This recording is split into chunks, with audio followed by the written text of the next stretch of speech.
ಲೋಕಸಮರದ ಸನಿಹದಲ್ಲಿ ಇವತ್ತು ಸಿಎಂ ಸಿದ್ದರಾಮಯ್ಯನವರು ಬಜೆಟ್ ಅನ್ನು ಮಂಡಿಸ್ತಾ ಇರುವಂತಹದ್ದು ತೀವ್ರ ಕುತೂಹಲಕ್ಕೆ ಕಾರಣವಾಗ್ತಾ ಇದೆ. ಇವತ್ತಿನ ಬಜೆಟ್ನಲ್ಲಿ ರಾಜ್ಯದ ಜನರಿಗೆ ಯಾವ್ಯಾವ ಕೊಡುಗೆಯನ್ನ ಗಿಫ್ಟ್ ಅನ್ನು ಸಿಎಂ ಸಿದ್ದರಾಮಯ್ಯನವರು ಕೊಡ್ತಾರೆ ಎನ್ನುವಂತಹ ಕುತೂಹಲ ಗರಿಗೆದರಿದೆ. ಪಂಚ ಗ್ಯಾರಂಟಿಯ ಹೊರೆ ಇವತ್ತು ಭರ್ಜರಿ ಉಡುಗೊರೆ. ಇವತ್ತು ಸಿಎಂ ಸಿದ್ದರಾಮಯ್ಯ ದಾಖಲೆಯ 15ನೇ ಬಜೆಟ್ ಅನ್ನು ಮಂಡನೆ ಮಾಡಲಿಕ್ಕಿದ್ದಾರೆ. ತೆರಿಗೆ ಬರೆ ಇಲ್ಲದೆ ಬಜೆಟ್ ಮಂಡನೆಯನ್ನ ಮಾಡ್ತಾರಾ ಸಿದ್ದರಾಮಯ್ಯನವರು ಅನ್ನುವಂತಹ ಕುತೂಹಲ ಜಾಸ್ತಿ ಆಗಿದೆ. ಸಿದ್ದರಾಮಯ್ಯನವರಿಗೆ ಬೆಟ್ಟದಷ್ಟು ಸವಾಲು, ಬೆಟ್ಟದಷ್ಟು ನಿರೀಕ್ಷೆಗಳಿರುವಂಥದ್ದು. ಹಾಗಾದರೆ ನಿರೀಕ್ಷೆಗಳೇನು? ಮೂಲಭೂತ ಸೌಕರ್ಯದ ಬಲವರ್ಧನೆಗೆ ಒತ್ತು ಕೊಡುವಂತಹ ಸಾಧ್ಯತೆ ಇದೆ.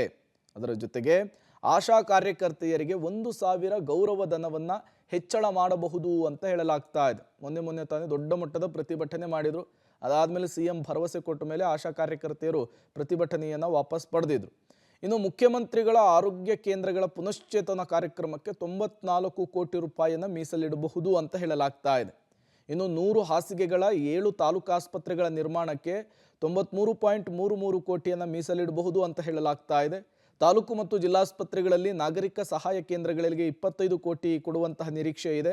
50 ನೂತನ ಪ್ರಾಥಮಿಕ ಆರೋಗ್ಯ ಕೇಂದ್ರಗಳಿಗೆ 125 ಕೋಟಿ ಮೀಸಲಿಡುವಂತಹ ಸಾಧ್ಯತೆ ಇದೆ.